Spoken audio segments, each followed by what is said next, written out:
Good morning, everyone. Can you all hear me?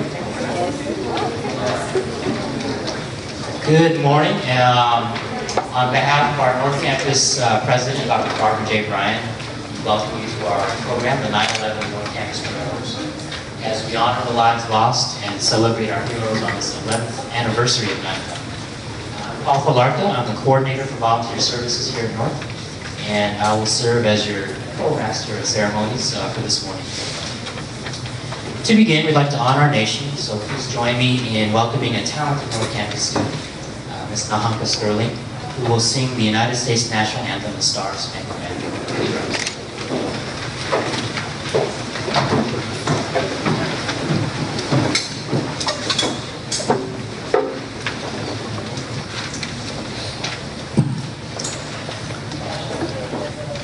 Oh, say, can you see by the dawn's early light what so proudly we hailed at the twilight's last gleaming, whose broad stripes and bright stars through the perilous fight o'er the ramparts we watched were so gallantly streaming, and the rockets red glare, the bombs bursting in air, gave proof through the night that our flag was still there.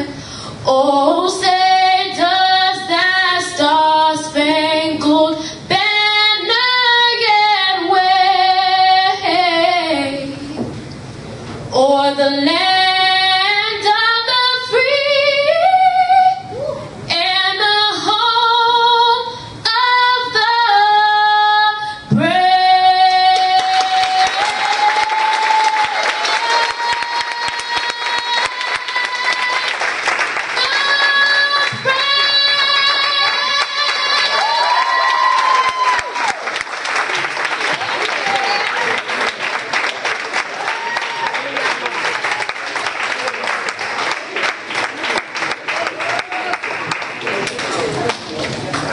Thank you, Ms. Nahanka. That was very beautiful.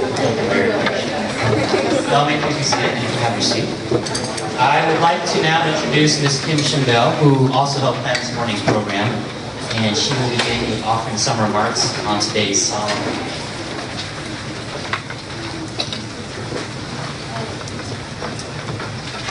11 years ago today, on this exact Tuesday, our nation was dealt an unexpected and serious blow, driven to our knees in disbelief and sorrow. Through the shock and horror, our country, and the entire world, it seemed, came together strong and more united. This was the United States' largest attack on her soil since Pearl Harbor. What our nation, our leaders, and our fellow citizens would come roaring back.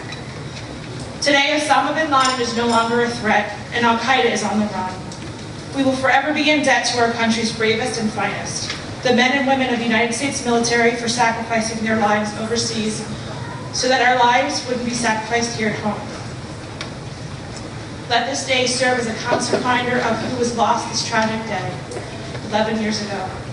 But let this day also serve as a reminder of what we gained, a resolve that steeled our country's spine to defend freedom and liberty, and to care for all our people through generosity, service, and compassion. That is who we are as a nation and as citizens.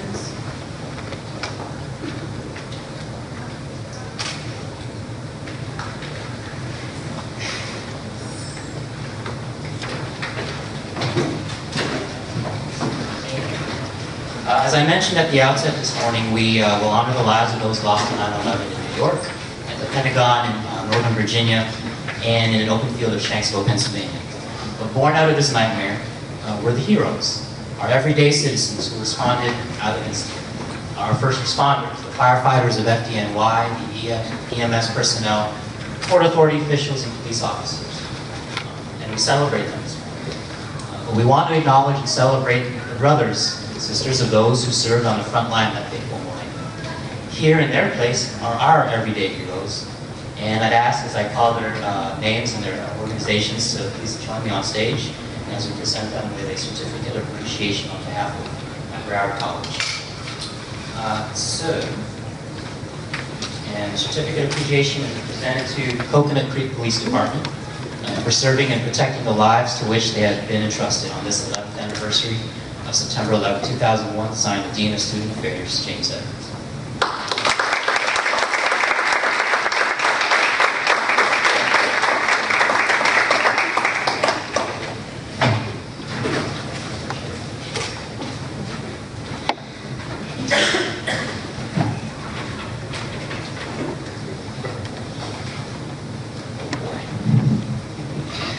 Sergeant Bill Hawley and the Broward Sheriff's Office.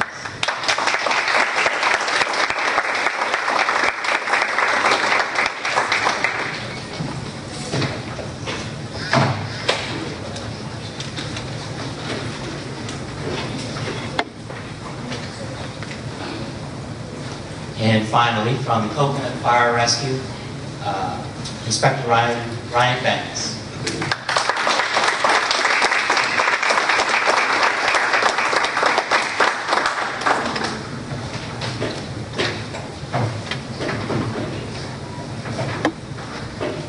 Ladies and gentlemen, let's acknowledge our everyday heroes right here.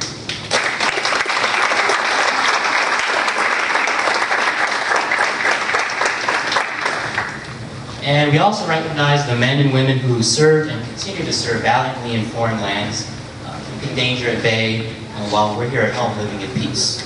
So with all those who serve or are serving in the United States military, the National Guard, and reserves, please stand so that we can acknowledge you and give you thanks for defending us and our allies as well.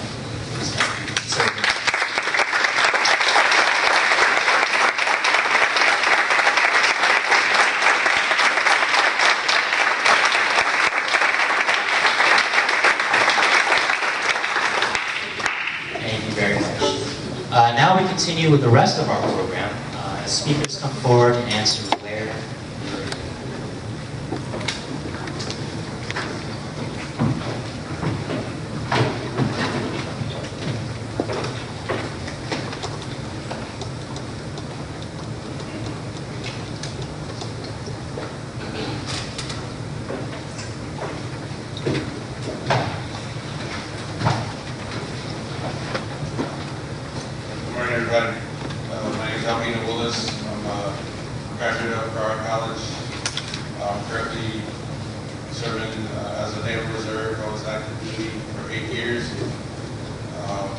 On this day, I was at a friend's house. We were about to go swimming. The TV was on, the radio was a little loud, normal. And then out of nowhere, a friend of ours got us out the pool, said, "You need to come see this." Something had happened in New York, and something happened with the towers. So we're like, "Nah, stop playing." Really? So we got out the pool, and then next thing you know, we saw one of the towers had been hit. And then you know how every now and then there's people play jokes on TV and it's not real. So then we sat there for a few minutes, then out of nowhere, the second plane came. I was thinking, okay, this plane is just gonna go around the tower, nothing's gonna happen. But instead, the second plane went right into the tower. And from that moment on, that's why I wear this uniform, is to protect and serve those that can't be protected.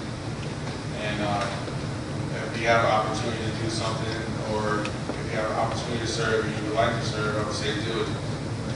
Not just for your country, do it for yourself, because it feels great to wear this uniform and those uniforms down there, because they mean a lot. And every now and then you should see an officer or a military personnel say thank you. I appreciate what you do because you allow me my freedom. That's what we do. We allow you to be able to go to school today, have no worries. And this is a very important day, and I feel that sometimes people don't take today seriously because they take it for granted. In 2001, a lot of people didn't know it was coming, and now it was taken for granted. That's what happened. Thank you.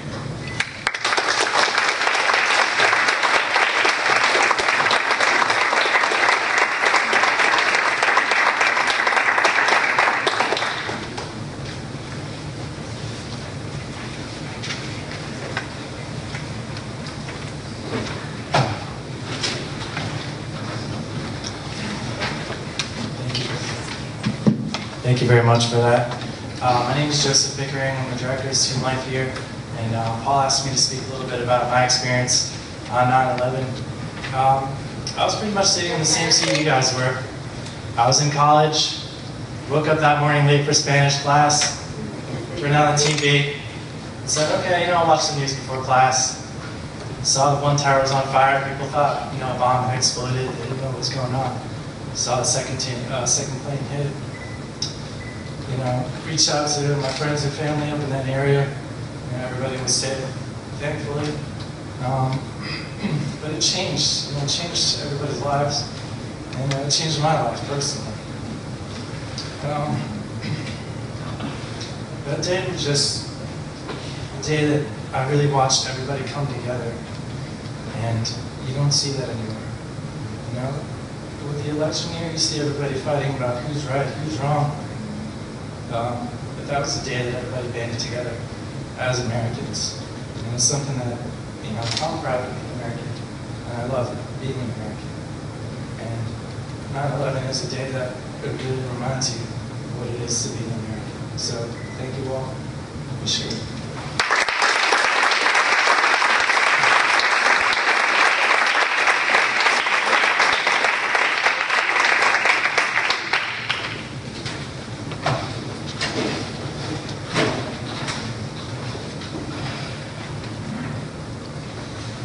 My personal story, I worked in elementary school, and I remember in Tamarack hearing that a plane hit the Twin Towers and thinking, that's not possible.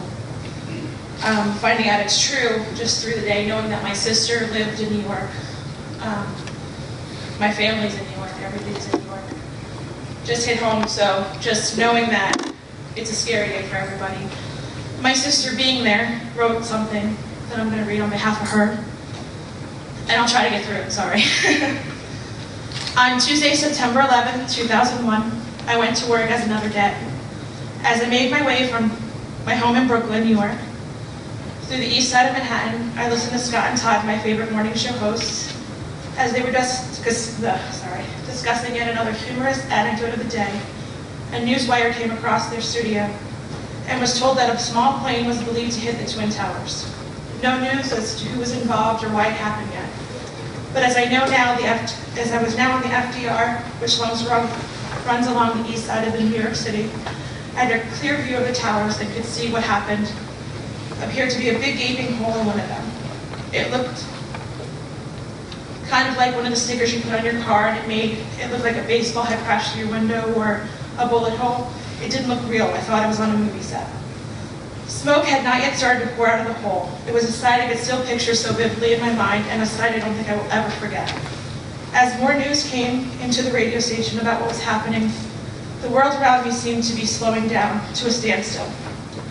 The FDR highway was usually a bustle of cars speeding down the road, but now it was like a country lane where cars drove about 5 miles per hour, and everyone was on the phone. The traffic was so slow that I could open my window and talk to the person driving next to me, which was what many people did. I continued to look back at the gaping hole of the first tower, which now started to smoke and fire. On the radio, the DJ spoke of a full-size jet having been what hit the tower, and speculation of terrorism began to be spoken about. Then the DJ shouted a second plane hit the second tower, and life that day changed forever. The government started to really spring into action, and as I neared the George Washington Bridge, the city started to close all its routes in and out of New York City, which included not only Manhattan, but all 5 boroughs. All bridges were being closed, and as I passed the threshold of the GW, the electronic sign flashed, George Washington Bridge closed. I made it just over the bridge into New Jersey and eventually Rockland County, New York, where I worked. My building was a 21-story high-rise set across the river from New York City. I walked into the building, security was heightened, and I went up to the 16th floor offices of my company. In my office, my phone rang as soon as I walked in. It was my roommate from college who lived in Virginia. She was calling me to ask me if I was okay. It's unbelievable, I remember telling her, like a dream. I received other calls and my voicemails from my family and friends, and I called home to my husband thinking of family I knew that worked in and around the towers. My brother-in-law, Phil, worked on the 87th floor of the second tower, but we had not heard from him yet, or where he was. His wife, my husband's sister, was in panic, of course. I have a cousin who also worked across the street in one of the financial buildings and was said to be safe, thank God. By the time I arrived to work and made my phone calls, all which took several attempts as the lines, cell, and landlines were jammed, the first tower had already gone down. My company gathered in the conference room where there was a television, and as we looked out the window, we could see the horror occurring across the river. We all watched awestruck as the second tower collapsed. We actually sat there and watched this building, second tallest in the United States, go down as if it were nothing. I could not believe these beautiful, majestic towers that I had visited several times when I was a kid with my family and looked out over the city from, were gone. I never made it home that night, as in order to get home I had to cross the bridges and they were closed until the next day. Luckily I had some cousins in Jersey that I stayed with, and we all sat up watching the news and hearing horrific accounts of the day. I found out that my brother-in-law Phil was okay physically, but to this day is still not able to talk about his experience. We do know that his account is as follows. When the first plane hit the other tower, they did not know what happened. They were told to evacuate, and so Phil and the others from his company, a Japanese bank, started down the stairs. During their walk down, an all clear was given, and several of Phil's co-workers unfortunately did go back up the stairs. But for some reason, Phil did not, and we thank God to this day that he didn't. He walked on the floor. He worked on the floor that was above where the second plane hit. So if he had made it back to his office, he most likely would have not survived. He continued down, as many people did in this building, and around the 20th floor, he felt a jolt to the building. That jolt was the second plane hitting the tower. Still, Phil started running literally for his life, as many other people did. He had a wife and his young baby daughter at home to think about. He told us only once, mind you, that he ran out of the tower and never looked back, and was never so afraid for his life. Probably the worst part of his experience did not even occur on that fateful day. Several of Phil's co-workers did perish that day, and since many of their families were not living in the U.S., he had been asked to identify some of the remains when they were found. When I finally did reach home the next day, my house, cars, and all around us was covered with ash that was sent across the river from the towers. Living in Brooklyn across the entire body of water from Manhattan, I never thought I would see remains of the disaster that had occurred so close to my home. That day as I walked on the far side of my home, I found a seared piece of paper that I've kept in a box, along with newspapers and articles about the day. It's a page of an accounting manual from Cantor Fitzgerald, the company and the towers that had suffered the most loss in the tragedy. To think this piece of paper sails across the East River over 3-story buildings that I lived in about 3.5 blocks from the river makes you realize just how powerful this disaster was and how terrifying it must be for the people experiencing it in downtown Manhattan. As I finished this account of my experience during 9/11, I went out my front door for a break and looked up to see 2 towering lights in front of me in the direction of New York City. The lights, they still shine for us to remember and reflect upon that fateful day and the loved ones lost. I know so many of my friends and family that have lost someone. My husband's childhood friend, someone he had still hung out with, was a firefighter who perished, leaving his wife and 2-year-old son behind. A close friend of my brother-in-law's, also a firefighter, died that day, and my neighbor lost his brother who had worked in Cantor Fitzgerald and was only 13 days from retirement. There are so many stories that day, each one forever remembered by those who lived through it. We here in New York City are forever touched by 9/11, as are many Americans around our country, and are grateful to think that those of you in Florida will take the time to think of us and all that was lost that day. Pray for the families that still suffer because of this tragic event, and they may heal, for although it has been 11 years, we shall never forget.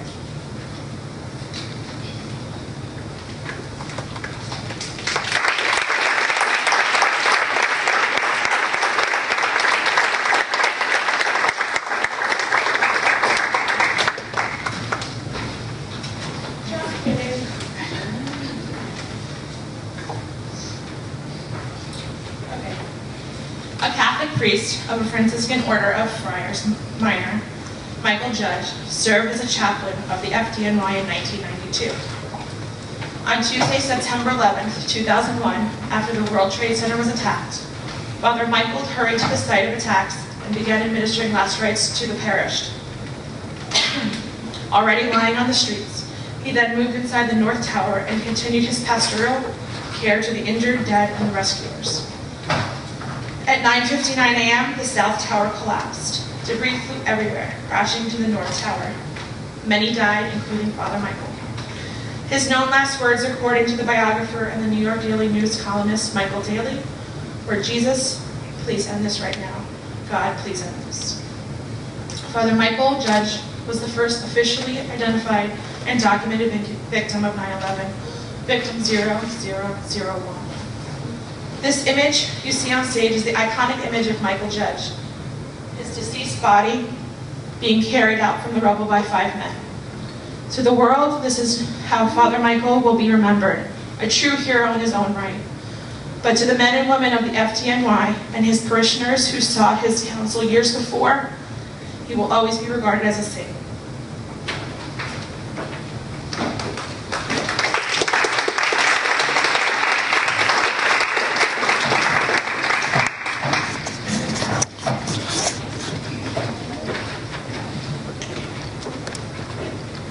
Although the terrorist attack in the United States, we sometimes forget that other countries have lost citizens in this tragedy as well. Out of respect, we ask that you please stand at this moment as we read the nations and the number of citizens lost for each country.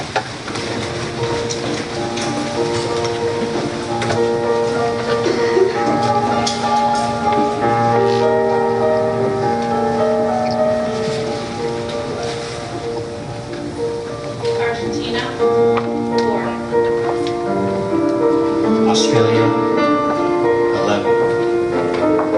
Bangladesh, 6. Belarus, 1. Belgium, 1. Brazil, 3. Canada, 24. Chile, 1. China,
week the terrorists, 2,606 perished at the World Trade Center.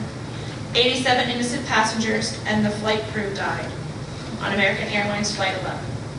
60 lives were lost on a United Airlines Flight 175. In Northern Virginia, at the Pentagon, 125 men and women were killed, and 59 lives perished on American Airlines Flight 77. And in Shanksville, Pennsylvania, on United Airlines Flight 93, a flight that some say was headed towards either the White House or marble steps of the United States Congress, 40 brave souls fought back for the sake of freedom and died, but not in vain. In all, 2,977 men, women, and children died that morning. For all those lives were shortened too soon and are now resting in the arms of their loving Creator, we pause for a moment of silence.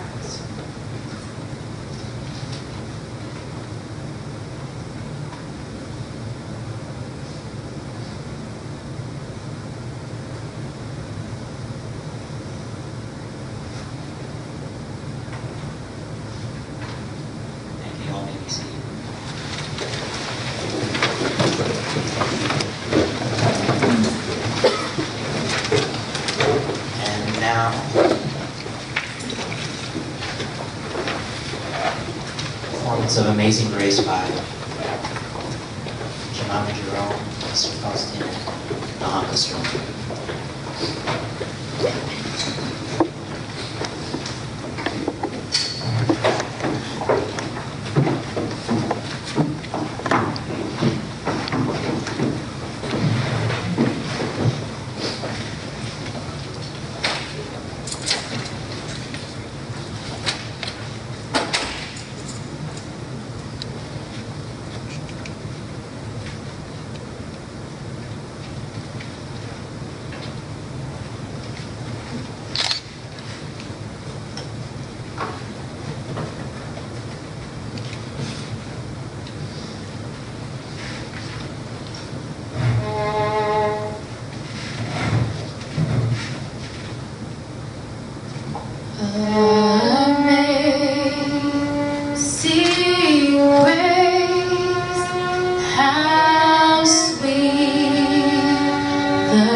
And now we hear from some students and Professor Trish Joyce, who will read short selections that speak to the undying human spirit of hope and strength.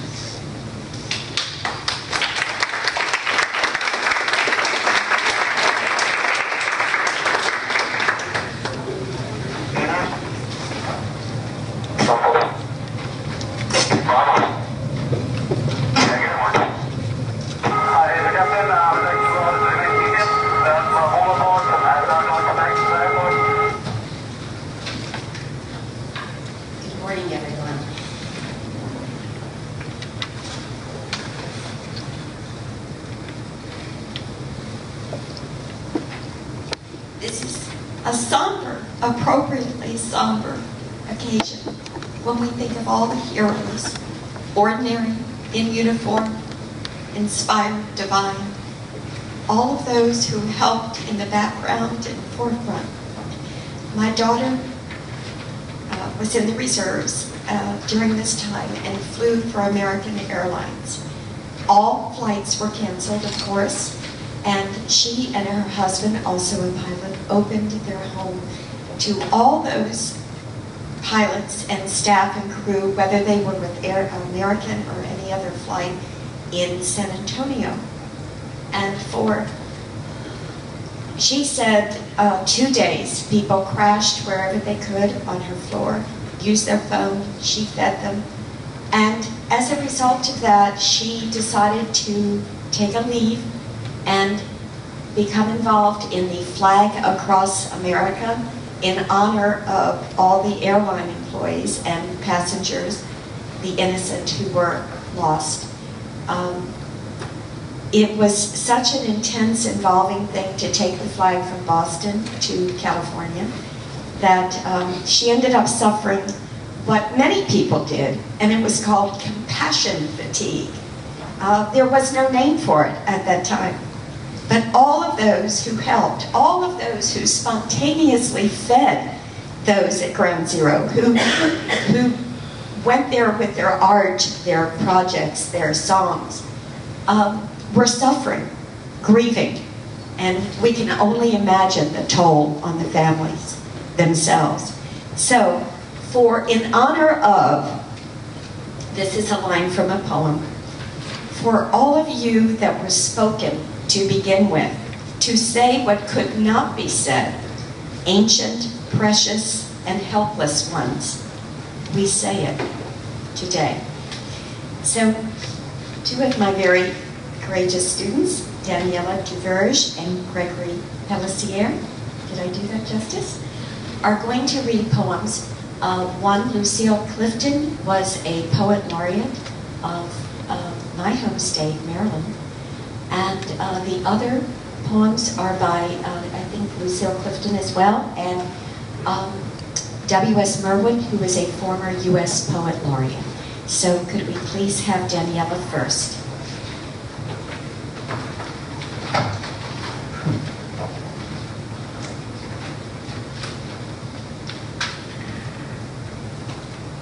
In Remembrance of 9/11 by Lucille Clifton.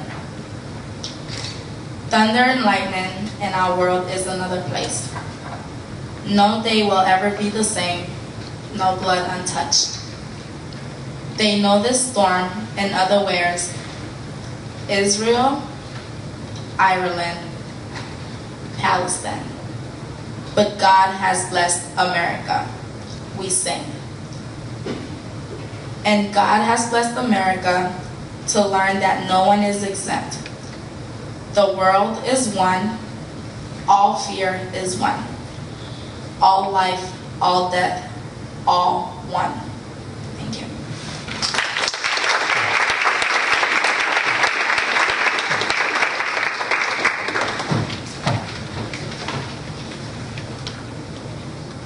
September Song by Lucille Clifton.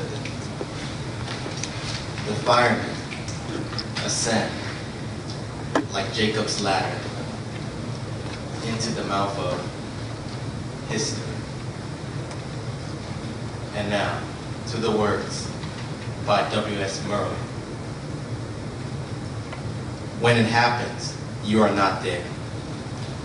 Oh, you beyond the numbers, beyond recollection, passed on from breath to breath, given again from day to day, from age to age. Charged with knowledge, knowing nothing, indifferent elders, indispensable and sleepless, keepers of our names. Before ever we came to be called by them, you that were, formed to begin with, you that were cried out. Thank you.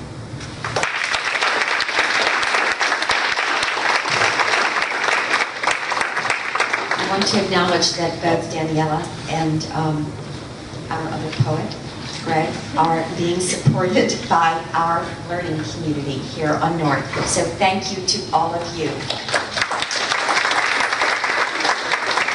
And for these string artists, not musicians, not lovely. Let's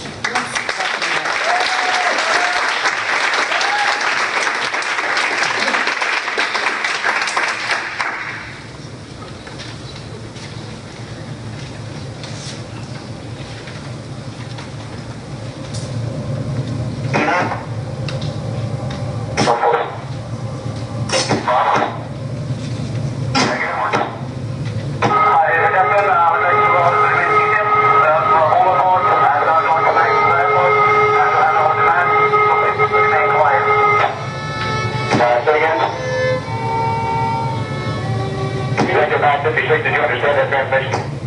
Yeah, the transmission said it was unreasonable. It sounded like someone said they have a bomb on board. Sure. Did you get the transmission where they had a bomb on board? He said there was a bomb on board. That's what we thought. We just we didn't get it clear. The aircraft, you can't get a hold of it. He turned to the east now? He just turned to the east also. You guys didn't have a visual on it. Do you have a visual on now?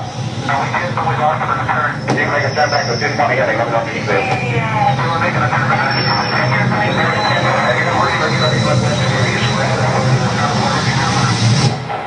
American 1060, executive 956, we just lost the target on that aircraft.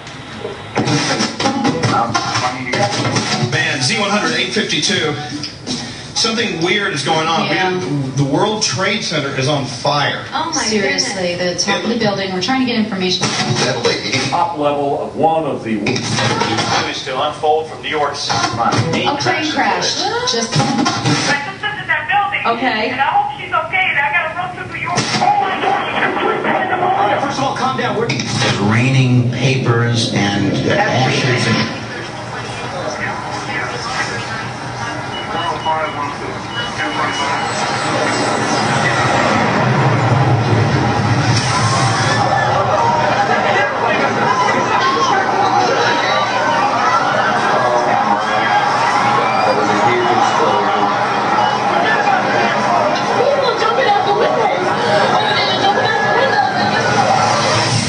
A second plane has now flown in. Wait, explosion at the Pentagon? A third location on New York and outside of Washington. I don't have words to describe what I'm witnessing right now. Effective immediately until further notice.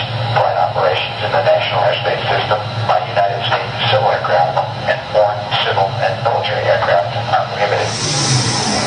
Freedom itself was attacked this morning by a faceless coward.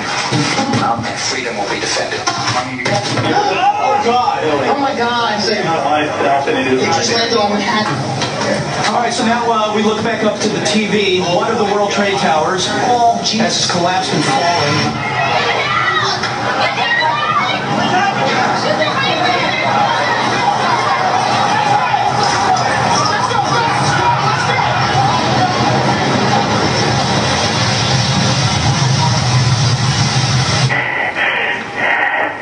I've never seen anything like this.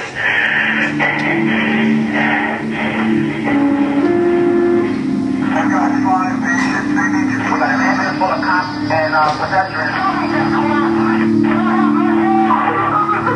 Another town that just came down 1013. The cops away from the building. You got a female officer down. Female officer, where are you now, King? Where are you, King? Where are you? We're not going to be stopped. We're not going to be deterred. We're not going to stay at home. We're not going to be frightened. We're going to live our lives as Americans. I pledge allegiance to the flag of the United States of America. We're all brothers. We're all got to stick together.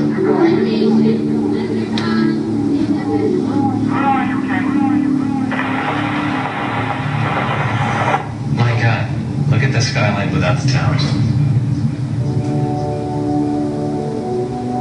It is Tuesday, September 11th, 2001. This is Glenn Beck. Dateline, New York.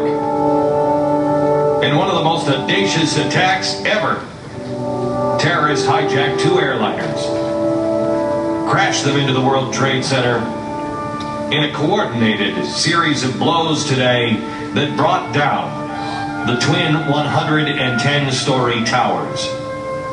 Thousands may be dead. 58,000 people work at the World Trade Center. Sean, it's me. I just want to let you know I love you, and I'm stuck in this building.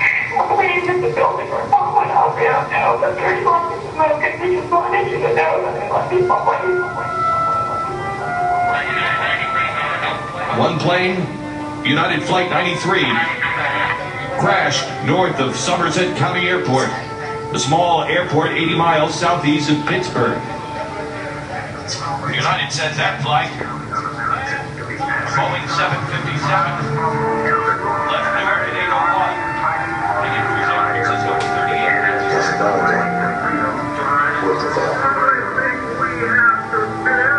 We will not turn. It is known that the scriptures will not falter, and it is clear, and we will not fail. The American Constitution. That is the news of this day. September 11th, 2001. The United 93. The United 93 going. United 93. United 93. United 93. The United 93.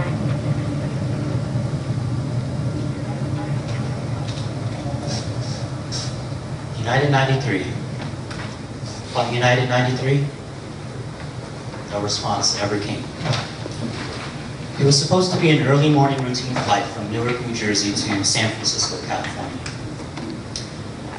After the terrorists busted through the cockpit, passengers and flight crew already learned of the other hijacked planes and their fellow travelers' fate in New York and at the Pentagon.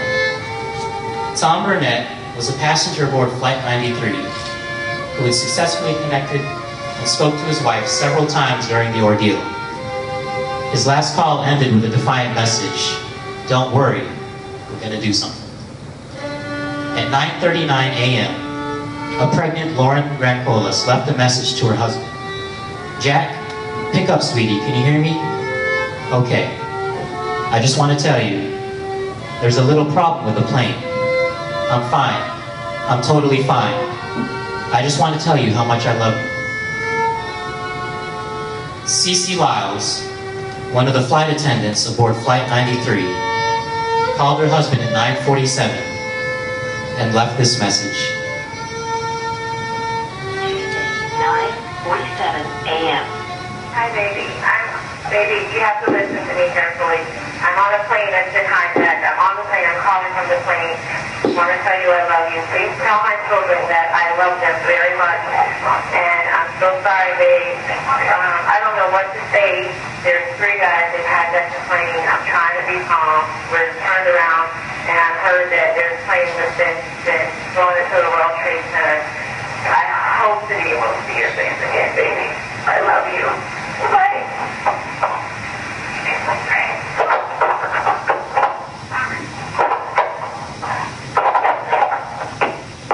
End of message.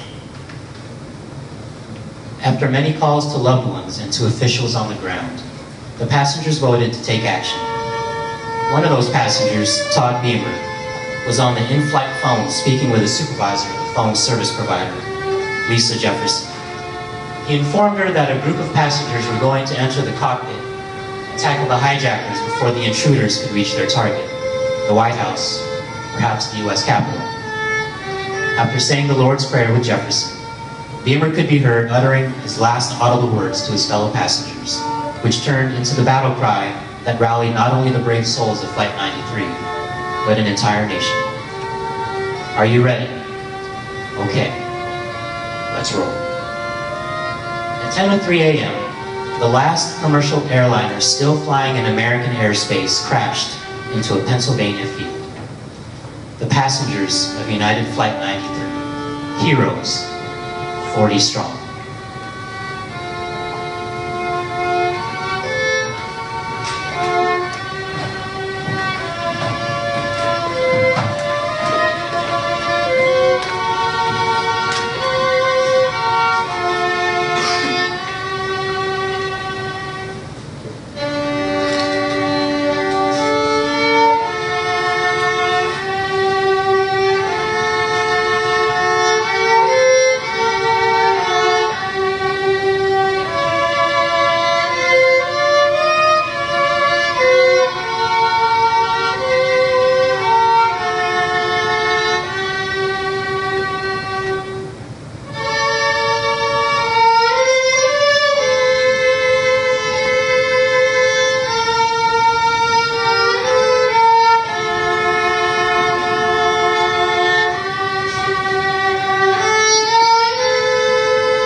We wanted to weave an artistic commemoration of this anniversary by including civic engagement through the arts.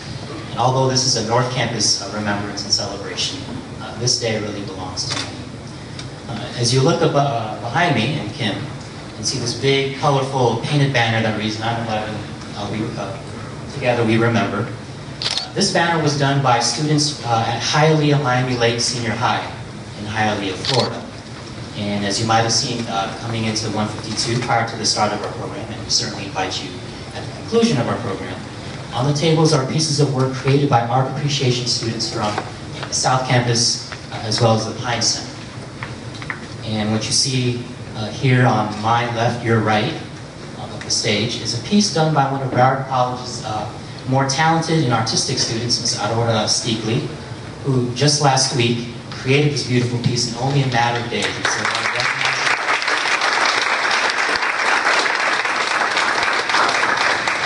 it. So we appreciate that. Thank you very much, Aurora. Finally, as part of our civic engagement through the arts initiative, We wanted to begin a tradition here at North Campus for our 9/11 commemoration. And so last week, we asked students, as well as faculty and staff, to leave an encouraging message or draw an inspiring image that would hopefully evoke a sense of pride in America and humanity. And they would do so in this inaugural project on a tiny piece of felt that will eventually be stitched together into a quilt. So, without further ado, we unveil the beginnings of our 9/11 quilt of hope. So, only the beginning.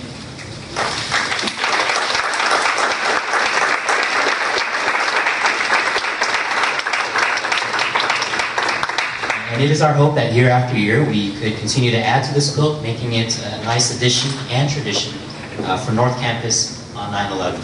The students who participated in this project should be commended for being civically involved in a creative fashion, so we certainly applaud you as well.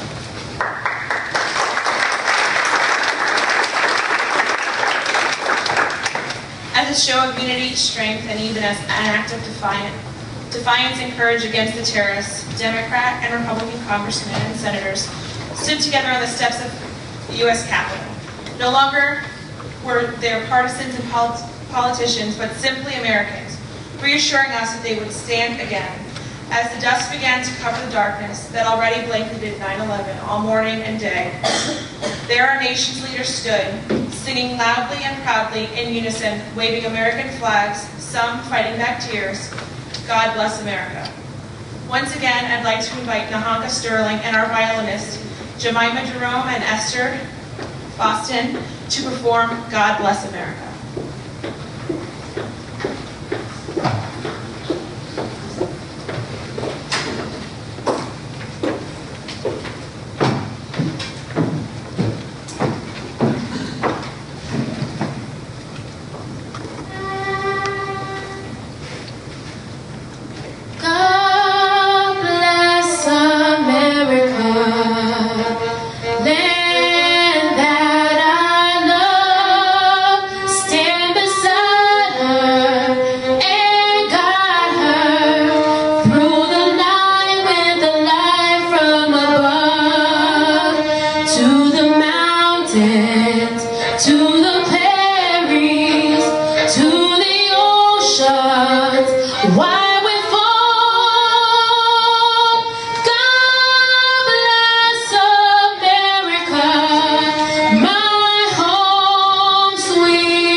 Ladies and gentlemen, once again, on behalf of Dr. Bryan and our North Campus leadership team, our deans and associate deans, we'd like to thank all of you for joining us this morning to honor those who passed away on September the 11th, 2001, and celebrating the heroes who rose up when tragedy struck. I would be remiss if I didn't recognize those who helped plan this program or support us in some capacity. The U.S. Army Recruiting Battalion Miami, who donated these flags. Professor Trish Joyce and her students, Yeshua Machado and Travis Jordan from Creative Media, Kim Schendel, of course. Our student ambassadors, the Blue Hawks, Aurora Steakley for the painting and her artwork, Professor Mario Vasquez Colon from South and Pine Center for the students decorating and creating these wonderful pieces of work.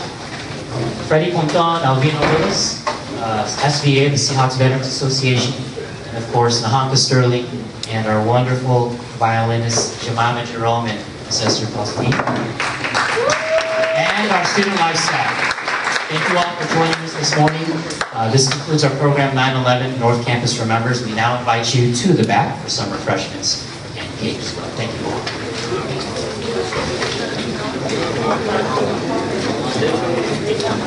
all.